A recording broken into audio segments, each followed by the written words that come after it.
So you say PDP as a party left a good legacy as far as agriculture is concerned in Nigeria? Of course. In any case, look, it's even the logic is even simple, right? This government came in 2015, right? It is counterintuitive, it's illogical for anybody to say that. Don't forget that he did not appoint ministers until 6 months into his government. It is illogical for anybody to believe that between that when you appointed your 6 months or 1 year into your government, your minister, you people will have accomplished the feat of rice sufficiency. No, it is not logical. It's not logical and it is not true. You know, the job had been done mostly before they got there. You are dealing with long-term things. I mean, seasons, you have agricultural seasons and things like that, that you must have, mobilized the farmers in one respect or the other, e-wallet and whatever it is, for you to have that kind of effect. How is it possible for a minister who did not settle into his position till maybe 2 years ago, and the government, for you to accomplish, that feat, the feat they are not able to replicate in any other. You look at the road from that leads to the Apapa Wharf now, the heartbeat of Nigeria economy. Okay, you made it in a state of disrepair, but look at what have they done about it? And you are in Lagos. If you go to Lagos today, you see the major highway in Lagos, the Korodu Road, littered with trailers. It has been like that for 1 year, with implications for security, for so many things. Because the road to the port are impassable. They will tell you that they made it like that. All right, fine. Government is a continuity.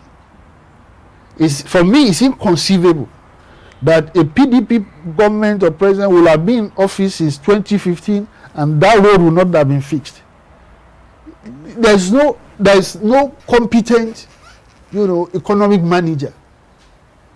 There is no leader who is on top of his game, who between when they came in and now will leave that road the way it is. It's a contraindication of the kind of, the way they exhibit themselves. That they will tell you they have achieved more infrastructural development in the past than their regime, than the 16 years of PDP. So where is the evidence? The one way, and you have spectacular instances in which you can manifest these things. One of which is this Apapa thing. You didn't see it there. So where is this infrastructural feat? Where is the evidence of it that we have seen? They have acquired much more. The PDP government freed Nigeria from debt peonage. This government has taken us back to it. What this government has accumulated by way of debt, is unimaginable. And they will tell you that they don't have resources to address infrastructural deficit now because of the fall in oil prices.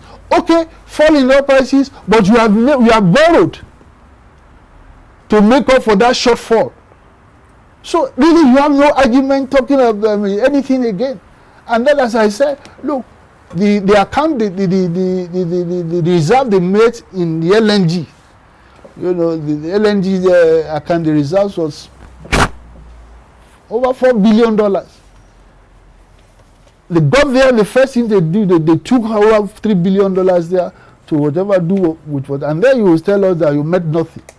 As I said, the PENCOM is there, So it's just, and then look at what they are doing, what they call trader money or whatever it is. All manners of, corrupt, unaccountable spending they do all over the place. Look, listen, Senator Danjuma Agboje of their own party, APC, is the chairman of the appropriations in Senate. A year ago, he stood up on the floor of the Senate and said, when they presented that they got $500 billion naira in the previous budget or something like that, that he, as a senator, he was a former governor of the state too, Gombe State. He doesn't know one person, one beneficiary of the so-called 5,000 naira they were distributing at that. And yet, On paper, 500 billion naira have gone down the drain on this same project. You can Google Danjuma Goje and his comments on the social investment, whatever they call it, and you will see this. We are in an age where the internet forgets nothing.